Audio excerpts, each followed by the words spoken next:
This is your boy Chili Willie, ECW original, everybody's favorite homeboy.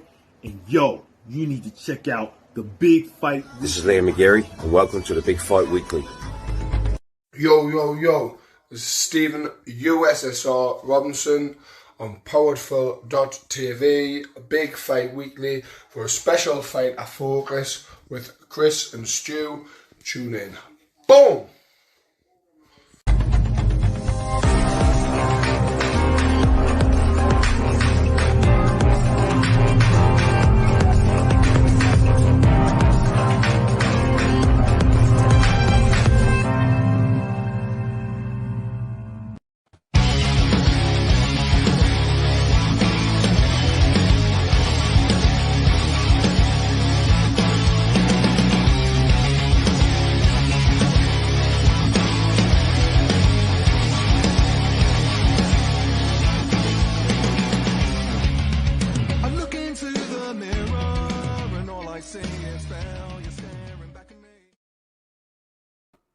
A warm welcome to Powered4.tv Big Fight Weekly, episode 40, with myself, Stuart Palmer, and my co-host and cousin Chris Hume.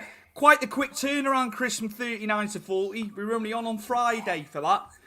Yeah, that was a bit my fault, though, wasn't it? Because obviously working longer with the buses, but the buses are back, aren't they? So we're back to normal now, mate. And the milestone, though, by the way. Absolutely, 40 episodes. Yeah, you had the good grace of correcting me there. It is the 40th episode. And that's quite the milestone, considering where we were in February to where we are now, mate. Yeah, definitely. Absolutely. Are we going straight into the boxing then, Chris? We can do. And in my poor wisdom, I didn't do a preview for this last week, Chris, but we're going to review the fight.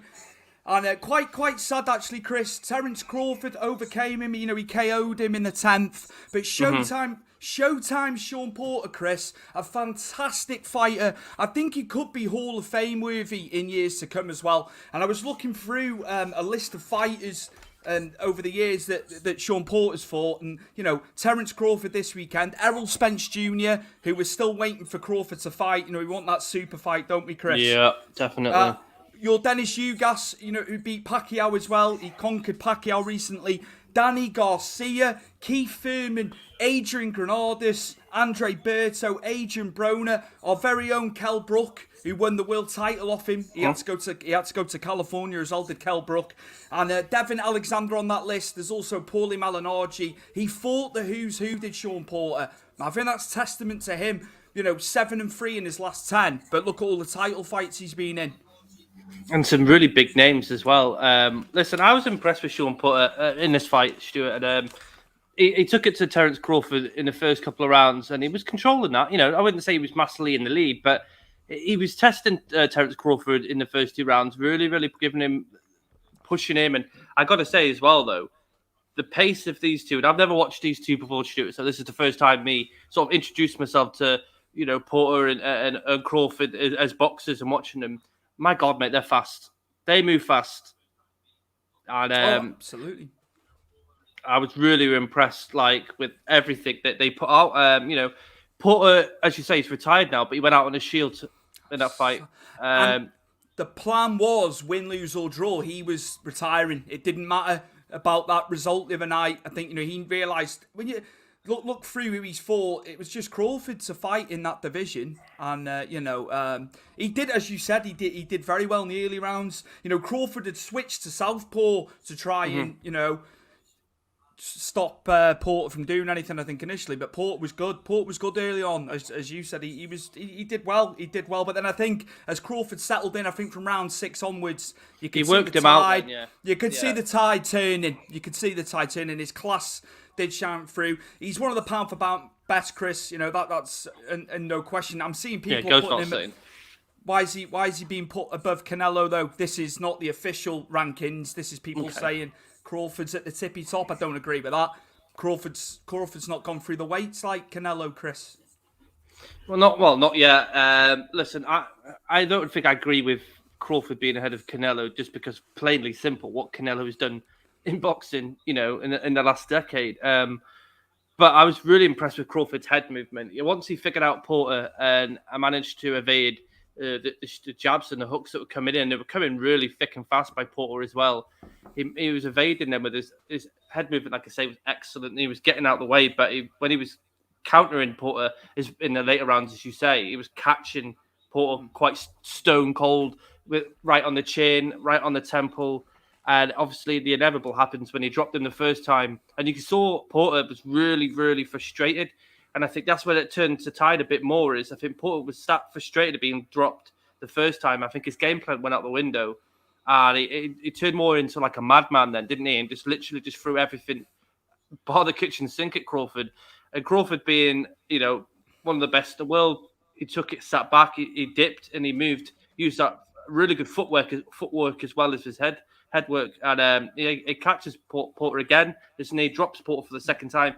He put a punch in the canvas, really aggressively, but obviously that's all she wrote. But you can't be doing that, can you, really? And I know it's his last fight, and I think, he wanted to put on a show and he wanted to win that title, and to beat Crawford, which would have been an amazing feat. But if you're getting frustrated and you're going in like a madman against one of the best in the world in Crawford, the inevitable is going to happen. Absolutely. I'll tell you what, Chris, after 9 rounds, there was scorecards that I'd seen. Obviously, that was the 10th when the KO came. Two of the judges had 86-85 after 9, but then there was an 87-84, and I think that was more true to what was going on and how the fight was panning out in my mind. But 2 of the judges had it relatively close, maybe looking at what he did in the earlier rounds. Yeah, which saw it as close as that. But what a career, Chris, for Shawn Porter, and then for Crawford now. Just get us this super fight. Get Spence Jr. Get it signed. Otherwise, it's going to be too late. It's going to be dragging on and on. But yeah, should we roll to the VT, Chris? Yeah, with Showtime, Shawn Porter. Just give me a second. Let's just scroll down. No problem. Quick clip here for you, the viewers and the listeners. Everyone, and then, look, I mean, the heartbreaking scene of you pounding that canvas at the end of the fight, there was a lot of anguish there. You've done everything. Do you think you'll be back, or could this be it for you, or what are the reasons to continue your career having fought everyone like you have? Yeah, you know what?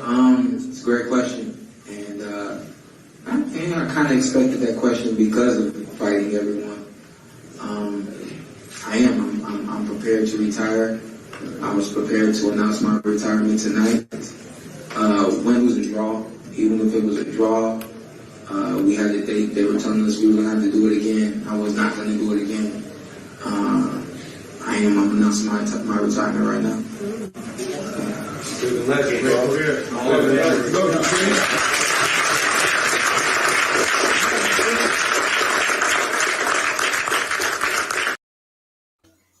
That's amazing respect. Amazing respect given to Shawn Porter there. By everybody.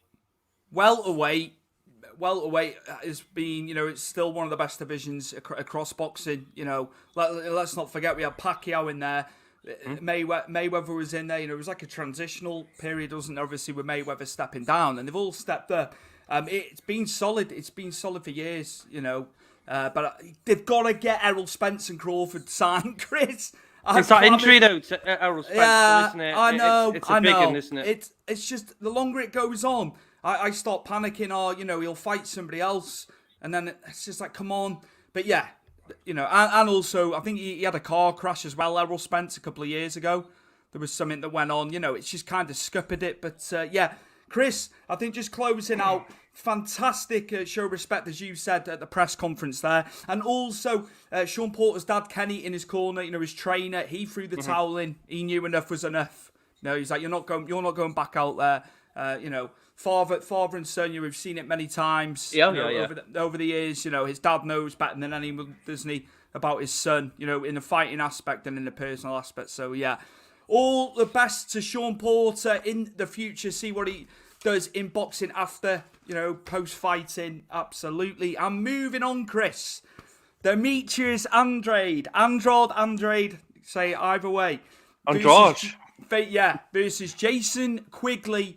And it went how we thought, Chris, but I didn't think it was going to end as quickly as it did. he was put down 3 times total. He did graze him as well before that. It could have been 4. It wasn't 4 official knockdowns. He did go down a little bit. But yeah, a big statement of intent from Andrade after, a lot of people said he's not a KO expert at any stretch, but he looked good. He looked good, and I think we knew Jason Quigley would be out of his depth pre-fight, didn't we, with this? Judging on his ranking. There was a big gulf, wasn't there, in that fight? Yeah, between both of them in talent, my friend. And this is no disrespect for Jason Quigley, but Demetrius Andrade, how you ever want to pronounce it, too good. Liam Williams looked really, was compact against him, but obviously Demetrius still too good for Liam Williams. But he managed to stay, all the way through the fight.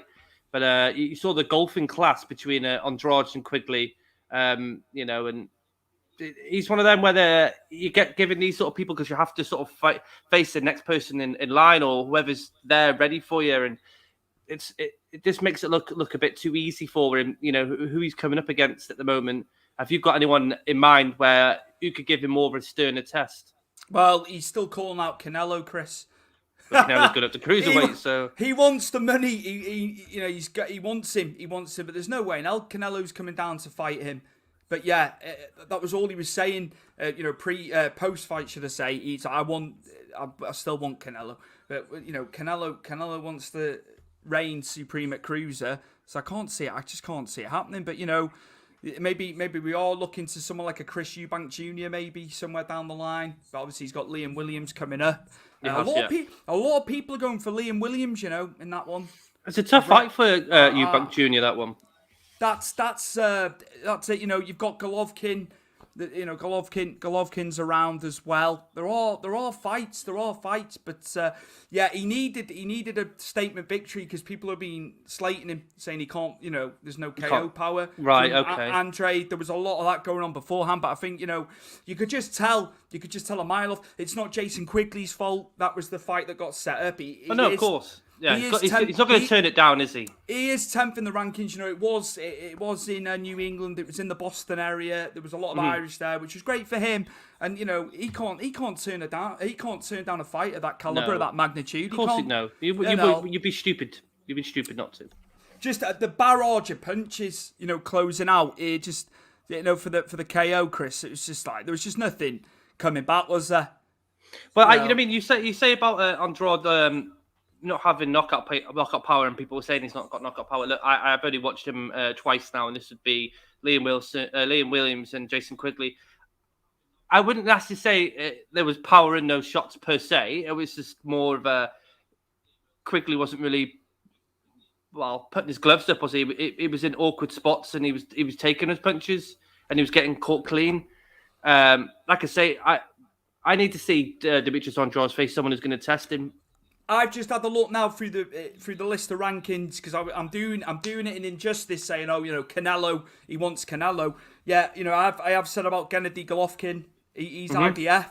He's IBF. No, it's not unified. The division, it's not unified. Jamal Charlo, one of the twins, obviously both are champions. Jamal Charlo, WBC. We've spoken about him. Yeah, we have. Sergey Deveredenko as well. He hasn't got a title at the moment, but he's 4th as a whole with middleweight. He's 4th. And then Ryoto Murata from Japan as well. So there are people for him within middleweight, to take on that he hasn't fought yet. Right. Let's not do a disservice to the other guys at middleweight. Jamal Charlo would be a stern test, there's no question. Golovkin, it's gone a bit quiet with Golovkin, but there's fights to be made at middleweight, Chris.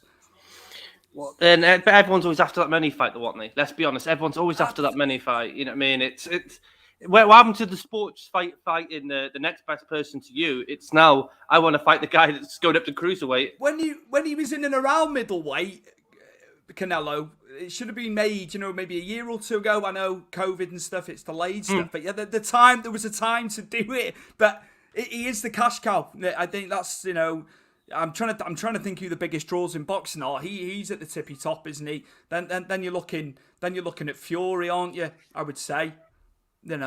Yeah, Fury, Crawford, Errol Spence. Money wise. But yeah, a fantastic performance. Let's not take anything away from Demetrius Andrade, Chris. He proved the doubters wrong. He's shown he has got power. You know, he's not just touching and grazing. And we look forward to see what happens in the coming months. I'm sure matches will get set. And we're moving on to a fight preview, Chris. We've wanted to cover this for months and months and months. It's been cancelled. There's been issues. There's been COVID multiple times, as it says in the headlines there. But we will get Teofimo Lopez, who dethroned the great former pound-for-pound great Vasily Lomachenko, upset the odds, Chris, last October to get all the gold, But he will have a tough test against the Aussie George Kambosos Jr. And the Zone have picked it up. And Eddie Hearn Matchroom, which was announced last month, because it was meant to be with another promotion. And Eddie has come in and got it. And it's at the Hulu Theatre at MSG, the smaller venue. But it will be an absolute firecracker of a fight. Chris, I'm not looking past Lopez in this one. I know both men are undefeated, but I think Teofimo Lopez, he's got all that momentum after beating Lomachenko, which he wasn't expected to do, Chris. Set me right now. So has Lopez not fought since beating Lomachenko? Last October, Chris. Last October when he won the gold, because this fight was meant to be months and months ago. Yeah. So obviously, basically, these two haven't fought in the last 12 months then, really. Kambosos Jr. fought Lee Selby, and I'm thinking it was earlier this year, because Lee Selby would have been in the reckoning if he'd have won, you know, our fellow Welshman. He would have been in for a title shot as well, you know. Lee Selby's one of the slickest boxers in the world for me, like, you know. But Kambosos Jr. did beat him. It was a split decision, might I add, on that one, though, Chris. It was very tight. Interesting, isn't it? Because obviously we've covered this, I don't know, it must have been about three, well, it feels like it's been about 3 times about now. Yeah, it has 2 or 3, mate. We've covered it, we were pre-fighting, we were hoping we'd be in the post-fight one week, then it was called off. Yeah, so it has been, mate. So when's the actual date for this fight now been given? This is this weekend, mate. Oh, this is this weekend, yeah, right? It is on, mate. It is on. Well, fingers crossed we don't get I hope the next week and it's not. Let's term it third time lucky. Third time's a charm, Chris. Yeah. That's a hat trick of hopefuls. Listen, I've seen Lopez more than I've seen George, so I have to go off for the guy who beat Lomachenko, which is no easy feat in its own. No. I have to go for Lopez in it because he just looked really, really good against Lomachenko, and it could be in the case that Lomachenko was just poor on that night. I haven't seen anything on Kambosos Jr., but I should have probably done a bit more research on it today. But Lopez for me, Stuart. I just think he's got the tools, and I think him and Lomachenko need to sort of lock up again, don't they, for a rematch at least? Without question, Chris. I think, you know, in terms of the rankings for these guys as well, it's just the only other people. Devin Haney will be fighting on the 11th. As well, Chris. So there's him waiting in the wings. Lomachenko has got a fight. He's still getting himself ready. Lomachenko has fought, you know, after Lopez as well. This will be his second fight since Lopez. So there's guys in and around waiting. You know, there's some real tests. To come, and I think we've got to be looking to Devin Haney and Lomachenko in some way, shape, or form. Either they fight each other or Lopez or Kambosos Jr. if he can get past it. And here we are, Brett Thomas. Hi, Stu and Chris. Just was about to go get my McDonald's, but I'm going to wait now. Oh, you guys are live, right? Perfect, mate. How are you, mate? You're not dehydrated still, are you? What are you getting from Mackey's, mate? Yeah, there you go. Just, that's a better question. That's a pertinent question for you there, Brett. Yeah. Yeah. Are they still doing the double Big Mac? Is that still on? I'm not too sure. Listen, I'm a Burger King guy. You know, I mean, Mackey's is get lost for me, though. All right, that'll on. Heels rules. You were trying to work out when we were doing the show. Obviously, we've had a bit of jiggery pokery with Friday last week for 39. As we say normally, heels rules. It will be Monday to Tuesday, as I replied to you. Good to see you. Nice comment there, evening all. Thank you very much, heels rules. Nice to see you, mate. Good to have you on board the bus. And here he is, Mr. John Scott, one half of the Powered4.tv head honchos, evening chaps. Hello, John. Hello, Hope you're John. well. Hope you're well. No, busy. You've been busy with the wrestling the past few weeks, WWE and stuff of that nature. So yeah, good to have you on board. The boss man there, one of the boss men. And a good win for Tottenham yesterday, John, as well. It must be said. Listen, we don't need to speak about football today. All I'm going to say is a better second half than first half from Tottenham, but Conte is a quality manager, so there we go. Chris? Yeah, Rafa's not. Yeah, you're not happy. You've not been happy with Rafa, to be fair. You No. stick to your guns. But yes, moving on. UFC Fight Night Vegas 42, Chris. It's results time. And Chris, you felt a bit bad, I think, about your predictions. And then you've also said to me off camera, it just did not deliver as a card. It was poor, wasn't it? In truth. Yeah, but listen, you actually said off camera as well. You said about us being spoilt for fights and finishes and submissions and just generally decent fights throughout the 3 or 5 rounds we've got with the fighters we've been watching. This card, no, it did not deliver for me. I think it was just a lot of pity-patty for it. What didn't really enjoy most of the fights in it. The only fight I did enjoy, we're going to cover in the next couple of minutes. So I'll talk about it when we get to it. But yeah, this fight was, you caught me watching it before we went live. This was probably the most, out of all the fights, bar David Grant and Yanez, the most interesting fight. And that's saying a lot because a lot didn't really much go on in this fight. Miesha Tate, I think, probably won maybe 1 or 2 rounds in this whole of the 5 rounds. I thought the stand-up between the pair of them was awful to watch. But Ketlen Viera just had a bit more on the stand-up than Miesha Tate did. She did get her down in the first round, but didn't really utilise that. I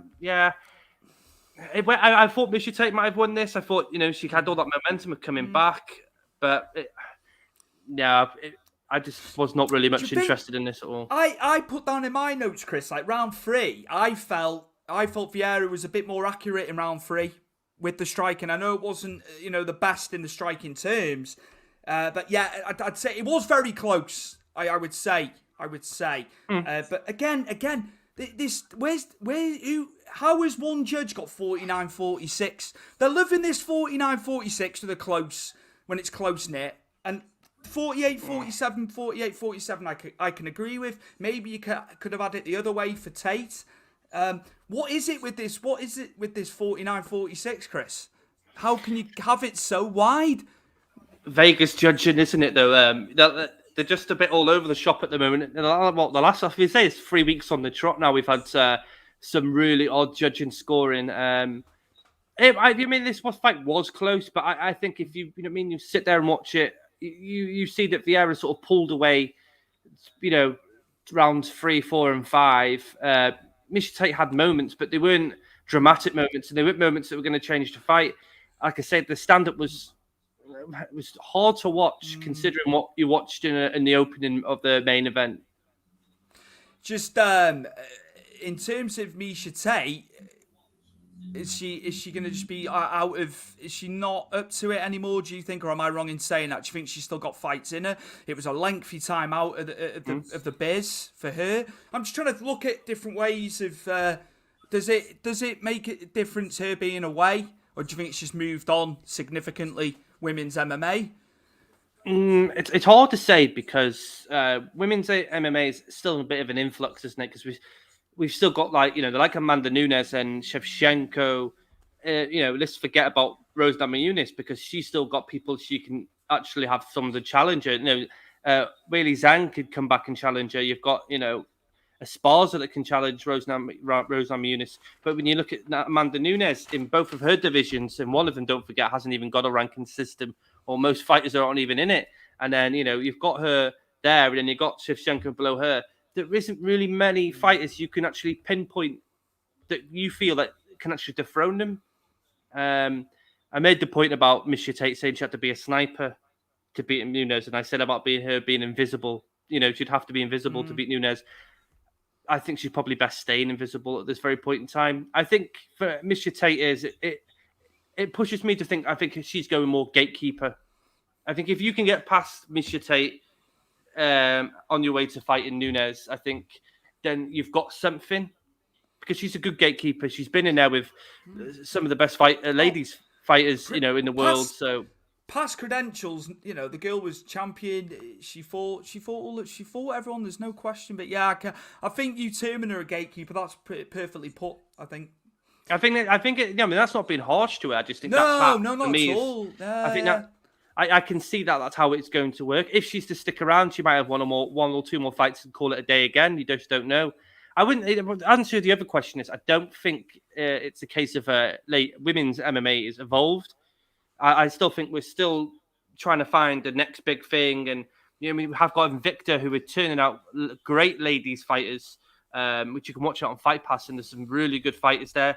We're just waiting for that one big bang. Your next sort of lady Conor McGregor, your next sort of John Jones as a lady, or someone.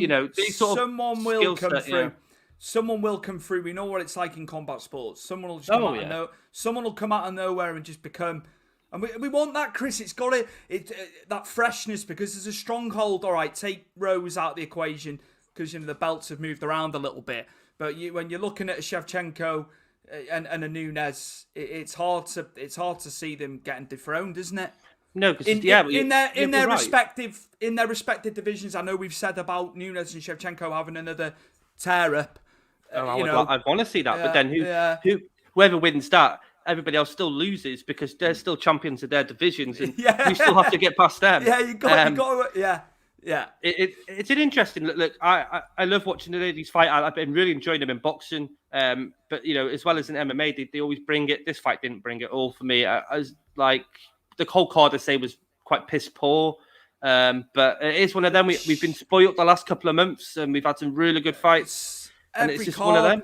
Every card. I think it was just one of them times where it had to happen. Where this used to happen years ago, didn't it? Quite all too often the cards were a bit lackluster. I think we've been spoiled, Chris. We've been spoiled. Yeah, I agree. There's no two ways about it. Here we are, Mr. John Scott, powered 4. It was at the end, LOL, but I was worried all first half. Yeah, Leeds had a lot of the ball. They had a lot of pressure in that first half. Dan James had a good game again as well. He was good for Wales last week in the qualifier. Leeds have done a good bit of business getting him away from United. Brett Thomas, I'm going wrap of the day meal with orange Fanta and a cheeseburger. Keep hydrated, Brett. I'd have a little bottle of water as well. Remember, you got to keep your hydration up after last week, after your little scare at the doctor's, mate.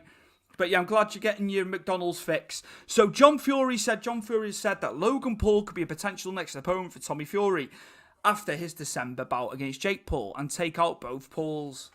Chris, he hasn't finished. All right, okay. It's quite a long-winded one from Mr. Thomas here. He doesn't know who he's dealing with. Logan is heart of a lion, going the distance with Floyd. I'm telling you now, Tommy would have gone the distance with the best. Jake is going to knock him down. Chris, is there any more? Is he giving us any more? Yeah, he has. But Dan Terra Sports has jumped in for us. Right, okay. Let's have Dan Terra Sports retort. Sorry, Brett, but I'm with John Fury. Right, Dan's thinking along the same lines as me. I'm Camp Dan here.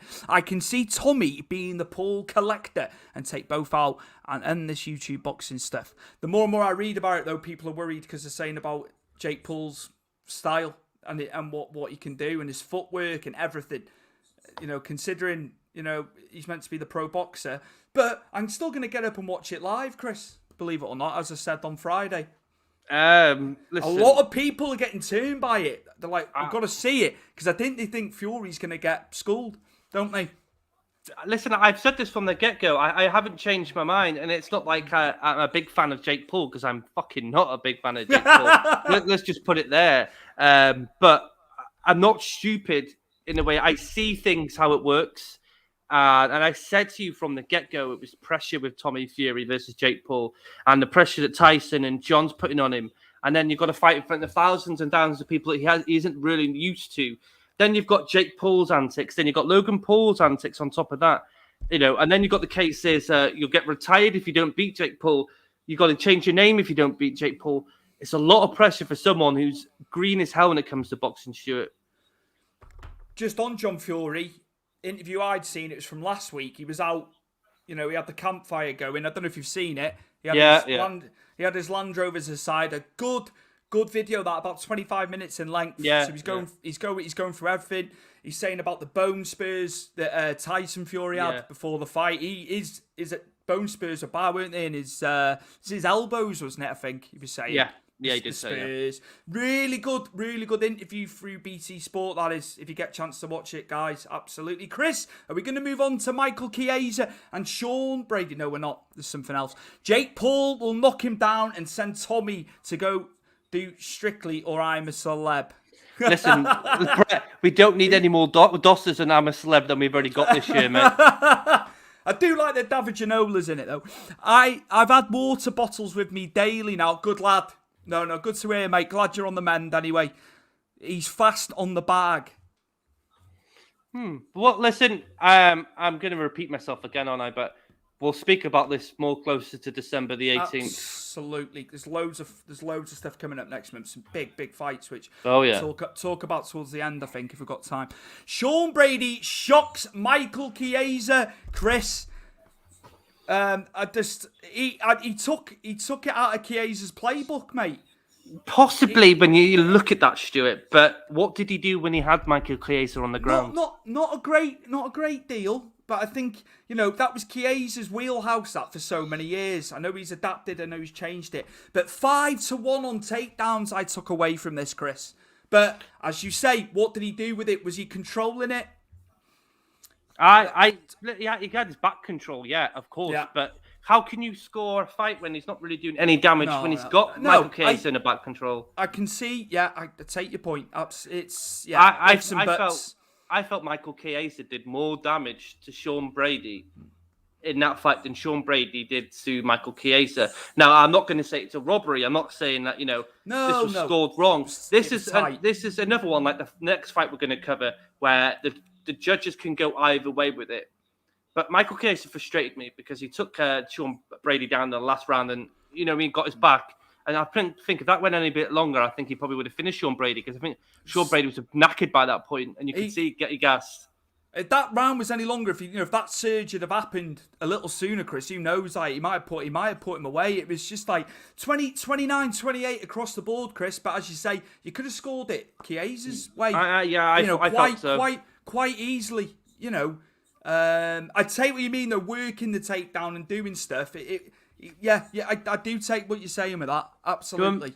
The thing is, dude, it's meant to have changed that now. Years ago, if you remember rightly, some wrestlers would come in and fight a striker or a kickboxer to take him down, nullify the stand-up, but just lie on him for, 15 minutes and they win the fight. That's changed. And I felt like Shawn Brady did to Michael Chiesa was a bit like that in this fight because he didn't really get much off in the striking. He hit Chiesa here and there, but Chiesa's the one that busted his nose up.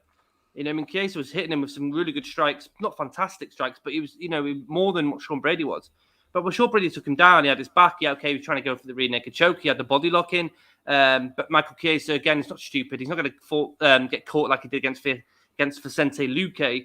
But, that was a wild scramble in that fight itself, wasn't it? I don't know.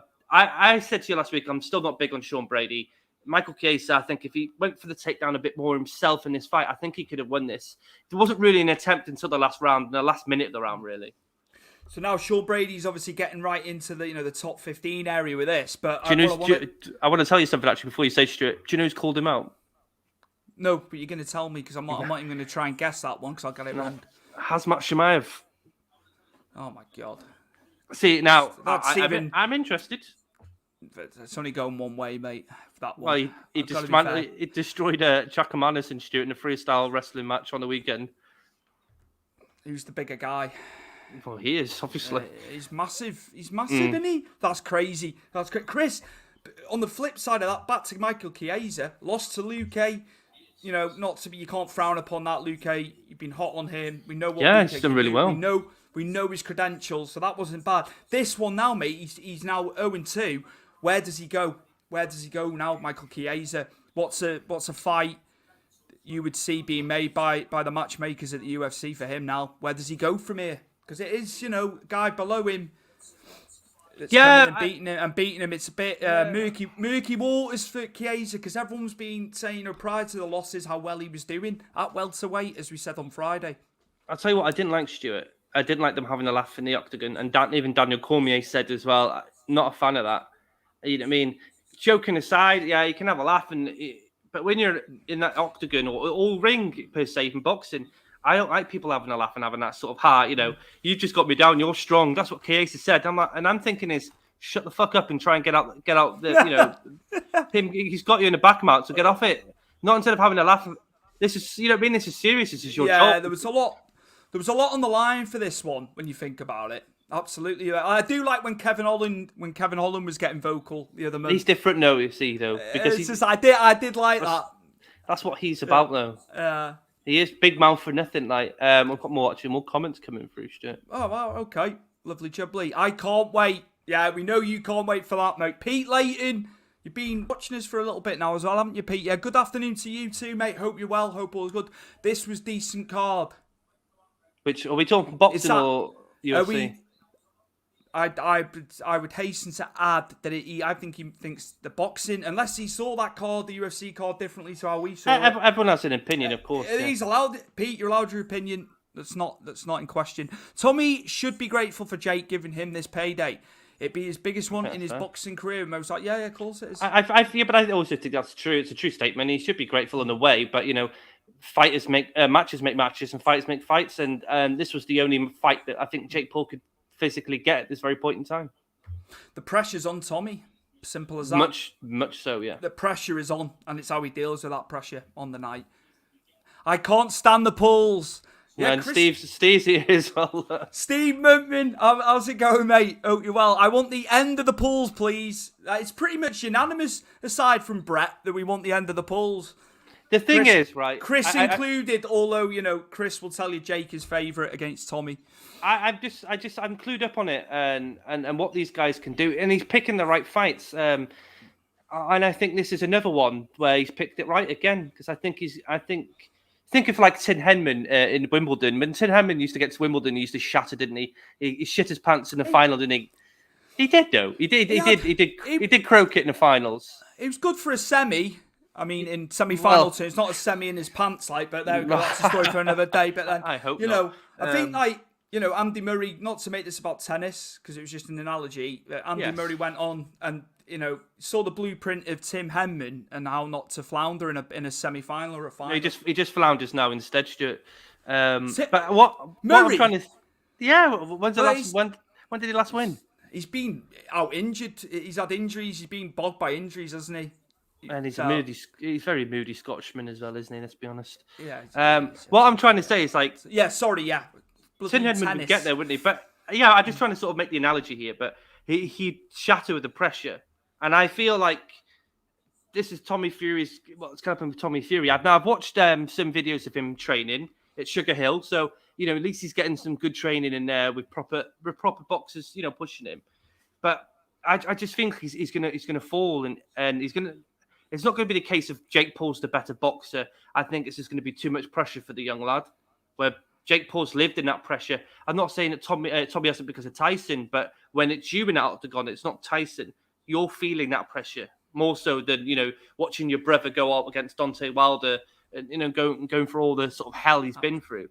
I just think that the Paul brothers can do things that can wind people up, and I think that's what's going to catch him.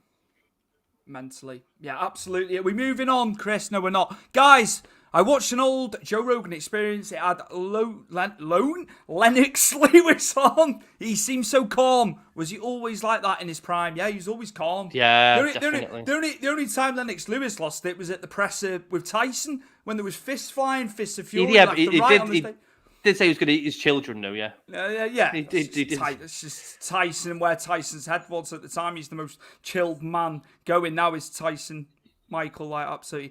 Semi in his pants. Yeah, sorry, Steve. Yeah, it's meant to be PG rated, this show. Is it? I said fuck before, and I've just said it again. It's not PG. There is expletives aplenty on the show, and then remember the other week when I said I shouldn't be swearing, and John said we're all right. Mr. Scott said we're all right to swear on the show, so that's fine. I'll do what I want, and I'll swear when I want. Absolutely. I then watched Lewis's fights, and he seemed very clinical and like a chess player. Yeah, he was, and he took some losses on the way. Razor Ruddock beating him, Hazim Ratman. A lot of people questioned when he fought Klitschko, when he fought Vitali, because the eye wasn't it? It was close. It was like a lot of people have Vitali winning that, but yeah, he was. Yeah, but You say that, Stu, but a lot of people say that about the first Evander Holyfield fight with Lennox Lewis, how close that was. A lot of people say, he took fighters on later in their careers. It was only Tyson. He fought everyone at peak. He fought Bruno. He fought Bruno at Cardiff. I don't take that at all when people say he didn't fight people. He fought a lot of prime fighters, did Lewis, and he deserves a lot more credit than he gets sometimes. If McGregor had the bottle, Jake could have knocked him down instead. I would have loved to have seen that. Well, if I'm honest with you, Brett, the case that why you don't see Conor McGregor mention no Paul brothers is that he's not interested, because he could still make money in UFC. He still sells more than any fighter in the UFC. And knocking down Conor McGregor now is not really a big deal, considering Dustin Poirier's done that multiple times now. Are we moving on to the ladies? Taylor Santos, Chris, who was ranked 10th in the division on the weekend. Obviously, standings will change. Against Chris, I didn't realise she's Joanne Wood now, not Joanne Calderwood. She got married, Chris. Yeah. She got married, Chris, with it's a guy who coached her. I was like, have they just abbreviated her surname, to fit it in? Yeah. The text box. So I did a bit of digging, and she's married to Mr. Wood. So how funny is that? You go from Calderwood to Wood, Chris. She's only got rid of the Calder, then, hasn't she? But you know what she needed to get rid of today in that fight, is that right hook of Santos, because she laid traps for. I'm going to say Calderwood because I know Joanne. That's how we know her, mate. Eight years of being in the UFC. We'll just call her JoJo, and it easier that way. I abbreviated it there. Yeah. There you go. She was just getting caught. I was quite frustrated with her because there was no head movement. I don't know when you watched that fight today. Her head movement was frustrating because she kept it on the single line, straight where that right hook was coming, and there was no movement with that head, and just getting caught. And when I was watching this on the Sunday, Stuart, and I was like, she's going to get dropped in a minute, and lo and behold, she got dropped. She got back up, which is great. Think right now, work yourself out, try and get that footwork moving, get that head work moving, and try and sort of sting her with a couple of shots, but keep moving around and circling the cage. She did not do that, Stuart. She stayed on the centre line and got caught again, dropped. And then obviously Santos took her back, got the rear naked choke and finished the fight. Fantastic win for Santos. That's a big name for her now, that she's now chalked off. Unfortunately for her, Shevchenko's in that division, Stuart. But that's just. I'm not being funny, mate. No one's gonna topple her. Not even this Santos, mate. I can't see. Do you know what? As well, Chris, this one had the widest odds in American in Vegas odds. She was minus 370 favourite, Santos, considering she's 10th, and then a plus 290 Joanne Wood. So this one had the widest odds for Santos. She was heavy favourite in this one. And the only finish on this card, Stuart. The only finish on this card. Unrelenting with that choke. When she got to the ground, Joanne was trying to, get away, wasn't she? But you could just tell it's just like a snake on the ground there. There was just no way she was letting go. And fantastic win for Santos. We have to wonder where JoJo's going to go from here, Chris. Well, that's the question. That is a big question. I can't tell you, Stuart, because I don't know. Is it a mental game with her? Okay, and I said to you last week, she's been very unlucky with certain fights, and she was very lucky that she didn't get that fight with Shevchenko. It was booked, but Shevchenko got injured, didn't she? And then obviously she just got pushed down the pecking order. She lost to Lauren Murphy, which I think I said to you last week. She won that fight personally, but again, when you leave it to the judges, you're surrendering your hand, then, aren't you? But in this fight, I don't know. Like I said, the head movement wasn't there, and she was getting caught. And I don't know if it a mental game in this. She's good on her feet as well. Yeah, I've always been impressed, but you can't knock Santos for the caliber. No, power. There was power. That's a great victory for her. That really will move her well up the rankings.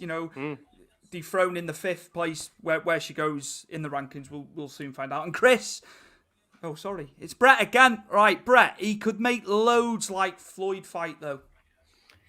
Yeah, but Brett, he wants Poirier, doesn't he? And every time you ever hear someone mention the Paul brothers to Conor McGregor, he has one simple word: twerps.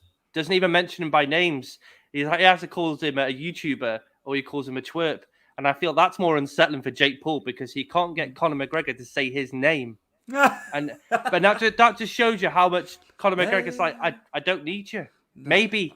We'll see what he's like when he comes back. I think, Stuart, Conor McGregor is meant to be returning in March, April, May-ish times. So we'll see who he gets lined up with there, and then we'll see what he's like. If Conor McGregor comes back and he gets finished, you might get your Jake Paul, Conor McGregor. We shall see leading into 2022 what happens there. And yes, Chris, we were touting Yanez prior to the fight last week against Darlington's own, our fellow UK man, Davy Grant, who's looked really, really good in more recent times in his UFC career, coming back into the promotion. And, he's been fantastic striking. He's found himself in striking. But yeah, Chris, first things first of this, a split. And one judge had Davy Grant winning all three at 30-27, which I think's ludicrous. Do you? I don't. And then Yanez, 29-28, 29-28, which is what I felt. That's how I felt the fight went myself. But you're veering towards the 30-27 of Davy Grant. I don't think that is that bad of a judging score. And I know they've been very wide recently, very wide. This fight, I think I've got an argument for it because I think that Yanez, yes, he hit him with and landed that jab, beautiful jab, because you could see that the boxing of Yanez was tight and it was perfect. But you got to look at what David Grant was hitting him. David Grant was hitting the biggest shots. He was hitting those leg kicks. Don't forget, he dropped Yanez 3 times with a leg kick, an inside leg kick and an outside leg kick. And he went down 3 times within the first round. Obviously, I think they scored it because he wobbled. Davy Grant didn't he? And Davy Grant went all the way back to the fence and then got his sentence back. But I just think that Davy Grant was beating him to the punch. Okay, he wasn't hitting everyone. You did see, the art and the skill of Yanez's boxing because he was able to slip. But I think Davy Grant was the aggressor. And every time you see Yanez was going, because I think Yanez was headhunting, to be honest with you, Stuart. And every time Yanez came in and tried to hit him with a 1-2, Davy Grant hit that front kick right in the stomach and pushed him back every time. Okay, it didn't work every time, but that's what he was attempting to do. And look, again, this is not a robbery. This is one of them where it goes to the decision to the judges. You have a win or you lose, don't you? Or you can draw, but that's very rare. But again, you're leaving it in the judge's hand. I can see why Davy Grant was frustrated at the end, Stuart. In round 1, Chris, I felt Yanez was more proficient with his striking than Davy Grant myself. Huge hit. Yeah, huge left. I remember a huge left getting landed. This is first round now, Chris. And a barrage of strikes off the back of that. And then on the SIG strikes, Chris, round 1, 27 to Grant, 40 to Yanez. Yeah. And then it was tighter. Round 2, it was 34-35 on 6 strikes. But yeah, I think it just depends what you were looking at, I suppose. Because like you say, you can make a case for Davy as you're doing.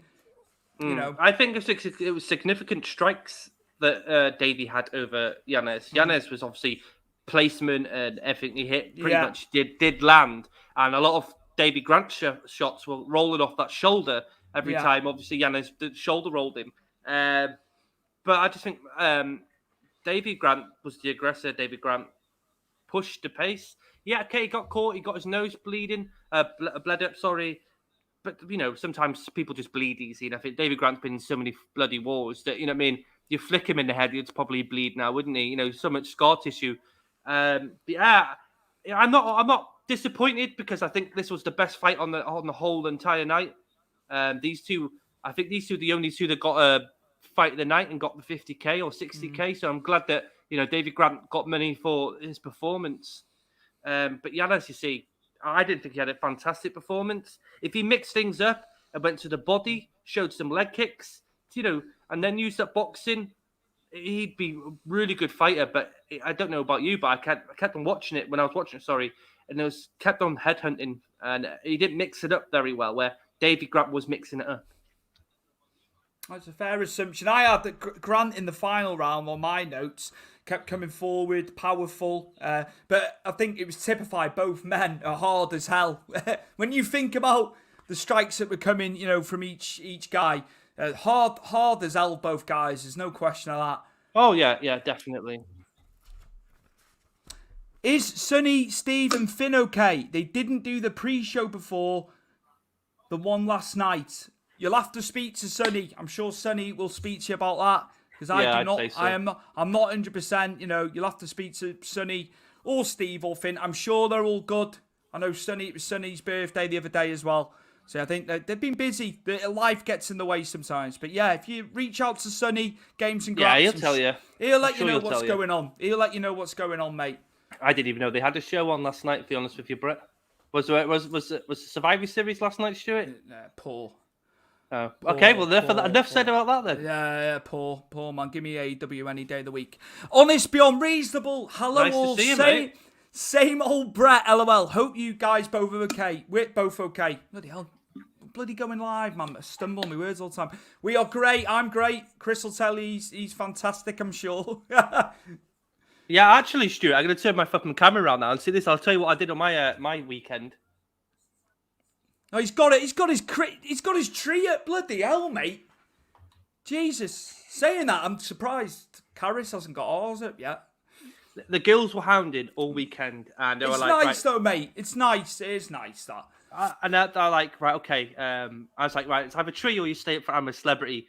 Of course, I got overruled because it's only me and Jack is the males in his household, and there's 3 women. So, you know, we did the tree, and then they watched I'm a Celebrity, like, and yeah. And now I'll probably have to watch Christmas films this weekend, which I'm not ready for. If I'm completely honest with you, mate. I think our Rebecca put her tree up last week as well, mate. So you're in the same company, but doing that. But yeah, a fantastic weekend. I know UFC didn't deliver as such, Chris, but there's some good talking points. The boxing, I think, was really, really good, to be fair. Also, a fantastic win for Richard Riakporhe. He fought again. He hadn't fought for 22 months. He's had 2 fights in a month.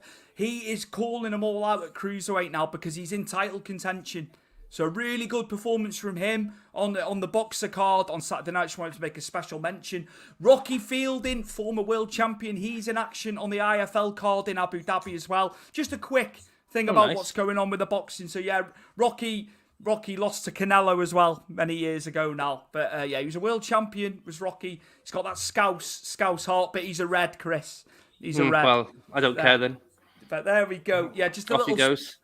Just a quick one there, Chris. Anything to add before we go?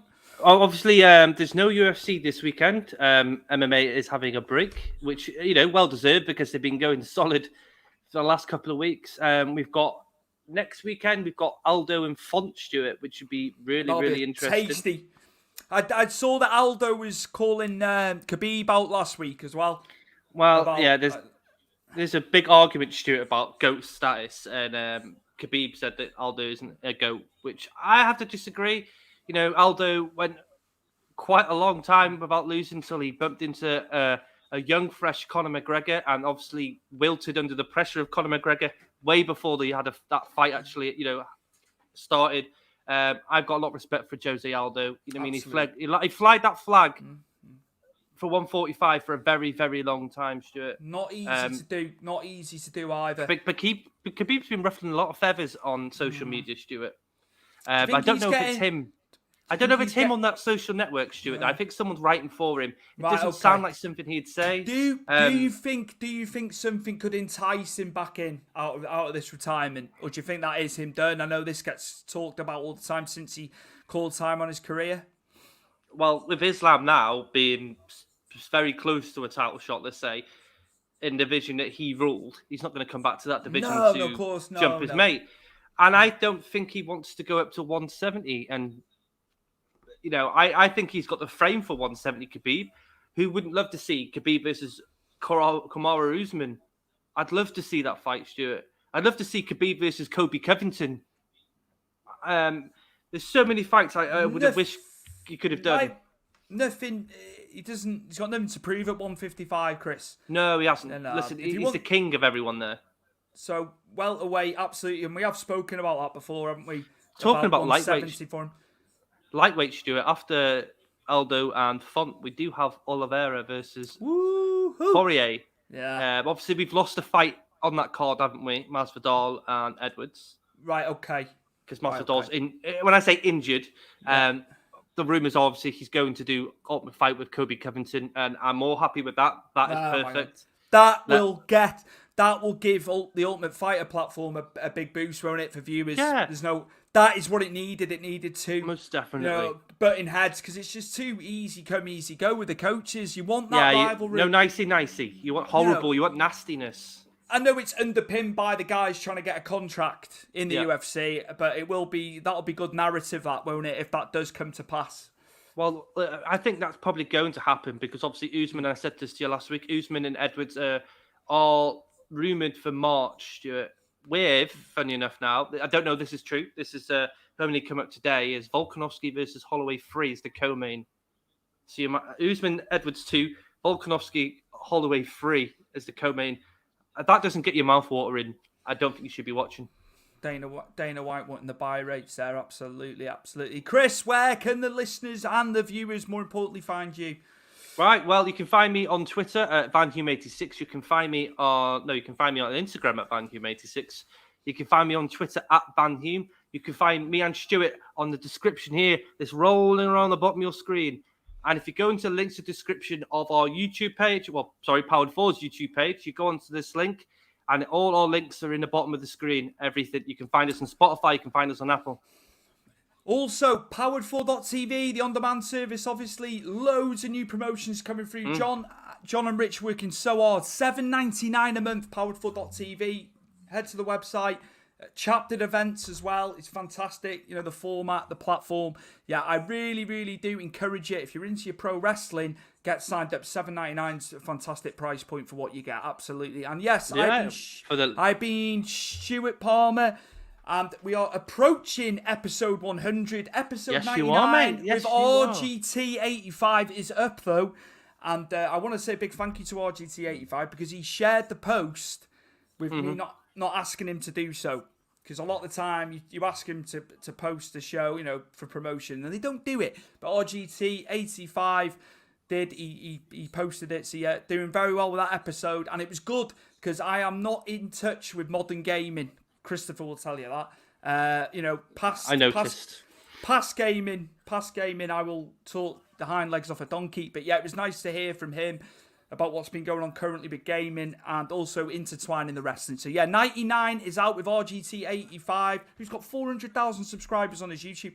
100, episode 100 is with Brian Solomon, former WWE, WWF magazine writer.